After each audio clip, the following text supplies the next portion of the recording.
quickness that we're looking for. To begin this drill with your team or by yourself, we're going to start at the first cone, getting in a low athletic position. Now we're going to drop step and move it directly to the next cone, keeping good posture, keeping a high chest, low in your hips, and keeping your feet wide. This way, when an offensive player changes direction, we can immediately change direction with them.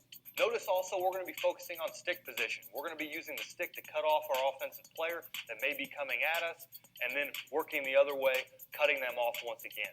Maintain good form and proper positioning on each of the turns, opening up the hip and keeping the legs wide.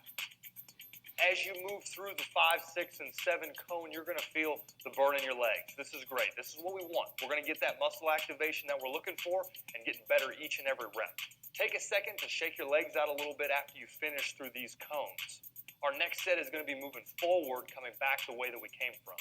As we move forward through the cones now, we're going to maintain that good proper positioning, using our hips at each individual turn and keeping our chest high. This is going to engage our legs. We're going to work for a little bit of strength, as well as maintaining that proper stick position from side to side.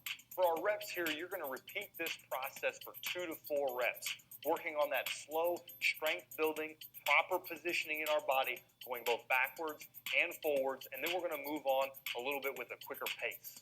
Our next 2 to 4 reps is now going to be with increased speed.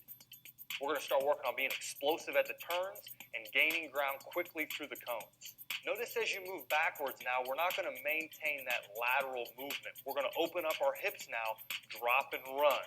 Make sure that you're always trying to make drills game-like. Picture the offensive player standing in front of you.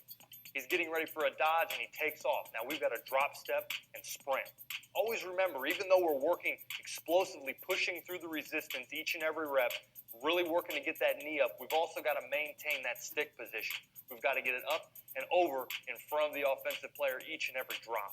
Be sure to focus on speed during these sets. The first rep sequence, we were really maintaining that proper form. Now we need to utilize the drop step and sprint to develop a little quickness and hip drive to really get through each individual turn. As you complete your drop and sprint rep on the way back, we're now going to pick up the pace, hit the individual cones, patter step, and get to the other side. Focus on the breakdown here. When you reach the cone, it's important that you get a low center of gravity, patter step so we can change directions both to the left or right. In this sequence, we're going to follow the cone pattern. So break down, sprint to the next cone, break down, sprint to the next cone. Again here, we're going to complete 2 to 4